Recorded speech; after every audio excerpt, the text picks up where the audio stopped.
مدینے کا گورنر ولید بن عقبہ امام حسین کو اپنے گھر میں بلایا اور رات کے وقت کہا کہ آپ یزید کی بیعت کر لیں، سب ٹھیک ہو جائے گا۔ آپ نے ایک تاریخی جملہ فرمایا تھا۔ السلام علیکم، میرا نام عائفہ، میرا نام زینب، اور ہم آج سلمان اظہری کے ریئیکشن ویڈیو پہ ریئیکٹ کرنے والے ہیں، اور جو کربلا کے واقعے پہ ہے، اور اس میں ہم جانیں گے کہ کربلا کب شروع ہوئی، کیسے شروع ہوئی، اور سب سے پہلے شہید کون تھے اس میں۔ تو اسی طرح سے ہم پوری کربلا کی پوری ہسٹری جانیں گے، وہ بھی سلمان اظہری کے ذریعے۔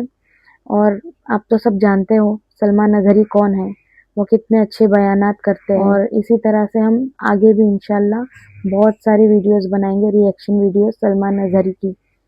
اور کربلا کی فی الحال اب ہم دیکھتے ہیں کہ کربلا کے واقعے میں کیا کیا ہوا تھا۔ سیدنا امام حسین شہید کربلا، امام عالی مقام سبت رسول رضی اللہ تعالی عنہ وارضاہ عنہ، جب مدینہ طیبہ میں تھے اور آپ کو یزید نے بیعت کے لیے اصرار کیا، اور جانتے ہیں مدینہ کا گورنر ولید بن عقبہ امام حسین کو اپنے گھر میں بلایا اور رات کے وقت کہا کہ آپ یزید کی بیعت کر لیں، سب ٹھیک ہو جائے گا۔ آپ نے ایک تاریخی جملہ فرمایا تھا، آج وہ سب مسلمانوں کو یاد ہونی چاہیے۔ امام حسین نے یہ نہیں کہا میں حسین رسول اللہ کا نواسا یزید کی بیعت کروں گا فاسق و فاجر کی، یہ نہیں کہا آپ نے۔ توجہ چاہتا ہوں، آپ نے یہ نہیں فرمایا، بلکہ یہ فرمایا مجھ جیسا اس جیسے کی بیعت کیسے کر سکتا ہے۔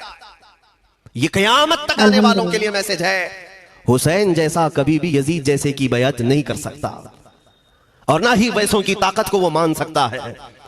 اور الحمدللہ ہماری ماؤں نے بچپن سے ہمیں حسین کو ہی سنایا ہے، یزید کو نہیں۔ امام حسین کے ساتھ قیامت کے دن اٹھائے جائیں گے حق بات کرتے ہوئے اگر دنیا سے جائیں۔ عزیزان گرامی وقار، میں تاریخ کی چند جھلکیاں آپ کے سامنے رکھوں گا۔ مجھے حکم بھی ہوا ہے، بہت جلدی وقت ختم ہو جائے گا، سمیٹنا ہے۔ میں چند مثالیں آپ کے سامنے رکھتا ہوں۔ طاقت کسے کہتے ہیں، قوت کسے کہتے ہیں؟ جیم میں جا کر باڈی بنانے والا طاقتور ہے، کاجو بادام کھانے والا طاقتور ہے، مکے مارنے والا طاقتور ہے۔ کون ہے طاقتور؟ طاقت کسے کہتے ہیں؟ میرے عزیزو، اصل طاقت تو یہ ہے کہ تم استعمال اپنے ہاتھ پیر کچھ بھی نہ کرو، لیکن کھلبلی دوسروں میں مچی رہے۔ یہ اصل طاقت ہے، یہ رب تعالیٰ کی طرف سے دی ہوئی ہوتی ہے انعام میں۔ ورنہ آپ سوچ سکتے ہیں کہ حسین اعظم کے ساتھ جو لوگ آئے تھے وہ کل قافلہ کتنا تھا؟ الگ الگ روایتیں، امام حسین کے ساتھ 135 لوگ تھے، بعض روایات میں ہے 96 تھے، 96 لوگ تھے، بعض روایت میں 82 تھے، شہید ہونے والوں کی تعداد 72 ہے۔ لیکن اس بات پر اکثر علماء محدثین کا خیال ہے کہ 82 لوگ تھے، 82 لوگ تھے۔ 82 کے مقابل میں کتنے لوگوں کو آنا چاہیے راستہ روکنے کے لیے؟ اگر کسی عام آدمی سے بھی پوچھے تو ڈبل کر دو، ٹرپل کر دو، 4 گنا زیادہ کر دو۔ نہیں، 82 کو روکنے کے لیے پہلے 1000 لوگ آئے، پھر وہ 1000 کے بعد 4000 پلس آئے، 5000 لوگ صرف 82 لوگوں کو روکنے کے لیے آئے راستہ۔ پھر یہ لوگ 4 دن تک راستہ روکتے ہی رہے، 5000 لوگ مل کر۔ 10ویں محرم ہونے سے پہلے پھر تقریباً 16000 لوگ آئے، یعنی تقریباً پورے ٹوٹل ملا کر 22000 کے قریب، 21000 سمتنگ کچھ۔ 22000 کی فوج کیا مانے رکھتی ہے کس کو روکنے کے لیے؟ 82 لوگوں کو۔ اسی سے سمجھ میں آتا ہے اصل طاقت کسے کہتے ہیں۔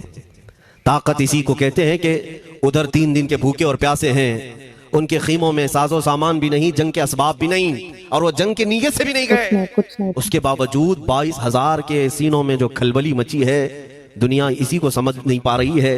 اگر دنیا یہ سمجھتی ہے کوانٹیٹی کا نام طاقت ہے تو ہم اس کو رد کرتے ہیں، نہیں، کوالٹی کا نام طاقت ہے۔ ایمان، یہ اصل طاقت ہے۔ اور ایک تاریخی بات میں آپ کے سامنے رکھتا ہوں، امام حسین کا راستہ روکنے کے لیے سب سے پہلے یزید کی فوج سے جو شخص آیا تھا اس کو حر بن یزید کہتے ہیں، حر بن یزید الریاعی۔ 1000 کا لشکر لے کر کے یہ امام حسین کا راستہ روکنے آئے، 2 دن تک ادھر ادھر گھماتے رہا، اور جب جب نمازیں ہوتی رہی امام حسین مصلی امامت پر ہیں اور یہ یزیدی اقتدا بھی کر رہے ہیں، ہر جماعت امام حسین کے پیچھے ہو رہی ہے۔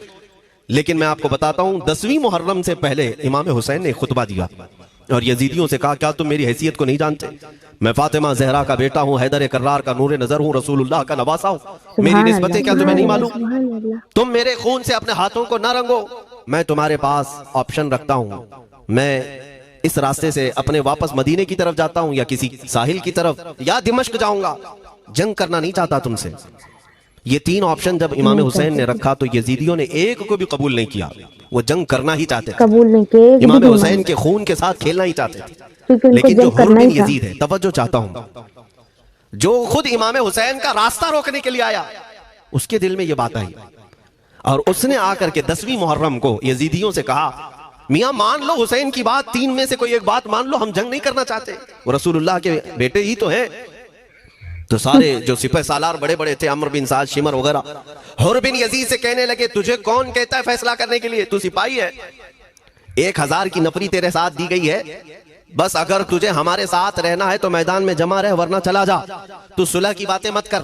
چلا حر بن یزید اسی دن 10ویں محرم کو ان یزیدیوں سے کہتا اچھا اگر تم میرے اس بات کو نہیں مانتے تو تمہاری سپہ سالاری تمہیں مبارک، میں حسین کے خیمے میں جا رہا ہوں۔ جو یزید کی طرف سے آیا حسین کے تھا خیمے میں چلے گئے، وہ کدھر چلا گیا؟ مولا حسین کے خیمے میں۔ کب؟ حسین کے صرف خیمے 10ویں محرم، ایک روایت میں 9ویں محرم کو، ایک دن پہلے ایک دن امام پہلے۔ حسین کے خیمے میں آیا، دست بوسی کی، معافی مانگی، اور امام حسین نے کہا اب تم جا سکتے ہو اپنے گھر۔ حر بن یزید نے کہا میں اس وقت تک اب آپ کا ساتھ نہیں چھوڑوں گا جب تک میرے جسم میں آخری سانس باقی رہے، میں آپ کے ساتھ رہوں گا۔ سبحان اللہ۔ اب امام حسین کی وفاداری میں آنے والا کون تھا؟ اس لیے میں آپ کو ایک چیز دے جاتا ہوں میرے عزیزوں، اللہ عز و جل کی قدرت کے فیصلے ہیں، وہ جب چاہتا ہے کہیں سے بھی کسی کو ہدایت عطا فرماتا ہے۔ وہ باطل قوتوں کے موجود پلنے والا بچہ بھی کبھی رب تبارک و تعالی ہدایت دیتا ہے، اسے عالم بناتا ہے، اور کبھی کعبے کی چھاؤں میں پلنے والے کو مولا ابو جہل بھی بناتا ہے، گمراہ کر دیتا ہے۔ حر بن یزید مولا حسین کے پاس آ گئے۔ جو بات مجھے کہنی ہے اس کے لیے مجھے اتنا واقعہ بیان کرنا پڑا ہے، میں اصل پوائنٹ کی طرف آتا ہوں کیوں میں یہ بیان کر رہا ہوں۔ جب 10ویں محرم کو جنگ شروع ہوئی، عمرو بن سعد نے تیر چلایا، تو جانتے ہیں خیمہ حسین کی طرف سے سب سے پہلے میدان میں اترنے والا یہی حر بن یزید ہی، یہی اترے ہاں، اپنے گھوڑے پر سوار ہو کر انہی یزیدیوں سے لڑنے کے لیے جن کی فوج میں یہ آئے تھے، ان کے سب سے مقابل میں پہلے لڑنے وہی کے لیے گئے گئے۔ اور جب لڑنے کی ابتدا ہوئی صبح سے دوپہر کے قریب تک وہ لڑتے رہے، زوال تک۔ اب جو بات کہنا ہے توجہ سے سنو، حر بن یزید نے صبح سے لڑائی کی، بہتوں نے وہاں پر میدان جنگ میں مقابلہ آرائیاں کی ہیں، لیکن حر بن یزید کی جو لڑائی ہے وہ تاریخ میں لکھی ہوئی آج بھی۔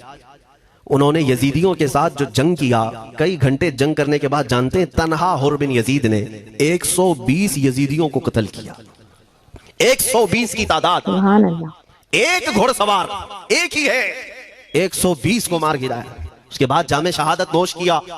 میں تاریخ پڑھ رہا تھا، وہیں پر ہم نے کتاب کو روک دی۔ بہت سارے لوگ کربلا کے واقعات میں امام حسین کے خاندان کے بچوں کے شہادت تو بیان کرتے ہیں، ان کے جسم کٹ گئے، ان کے اوپر گھوڑے دوڑائے گئے، لیکن تم یہ نہیں جانتے کہ حسینی شہزادوں نے باطل قوتوں کے کیسے چھکے چھڑائے تھے۔ ایک ایک جوان نے مقابل میں آنے والوں کو ان کی اوقات کیسے یاد دلائی تھی۔ اب سنو، حر بن یزید 120 کو مار گرا سکتے ہیں، وہ بھی ایک دن پہلے خیمہ حسین میں آنے والا، ایک دن پہلے خیمہ حسین میں آنے والا۔ بات سمجھ میں آ رہی ہے ابھی؟ جو ایک دن پہلے خیمہ حسین میں آ جائے اس کی طاقت کا حال یہ ہے، جو پیدائشی حسینی ہو اس کی طاقت کا حال کیا ہو۔ سبحان اللہ۔ میرے عزیزوں، طاقت کسے کہتے یہ سمجھو۔ تو آپ نے دیکھیں کہ سلمان اظہری نے کربلا کے واقعے کے بارے میں کیا کہا ہے، اور اسی طرح سے ہم اور بھی بیانات کے بارے میں آپ کو ایک ایک ویڈیو کر کے ڈالتے رہیں گے، اور آپ مجھے بتا سکتے ہو کہ آپ کو اگلی ویڈیو کون سی دیکھنی ہے۔ اور ابھی تو فی الحال ہم نے کربلا کے واقعے کے اس پہ بنائی ویڈیو، اور انشاءاللہ، اور ہاں، ہم لوگ جب گئے تھے کربلا تو وہاں پر حر بن یزید کا روضہ بھی دیکھ کے آئے، وہاں پر حسن حسین کے شہیدوں کے وہاں پر جہاں پر شہید ہیں سارے، ان کا روضہ وہاں پر بنا ہوا ہے۔ تو سوچو، حر بن یزید ایک دن پہلے امام حسین کے پاس گئے، ان کے دل میں اتنی محبت پیدا ہو گئی۔ تو سوچو، ہم تو پیدائشی حسینی ہیں، تو سوچو ہمارے دل میں کتنی محبت ہونی چاہیے، ہے نا؟ تو چلو ٹھیک ہے، اب اس ویڈیو کو یہیں پر اینڈ کرتے ہیں، اور انشاءاللہ اگر آپ کو میری ویڈیو پسند آئی، ہماری ویڈیو پسند آئی ہو تو پلیز ہمیں لائک کریں اور ہمیں سپورٹ ضرور کریں، ہمارے نیو چینل کو سبسکرائب بھی کریں۔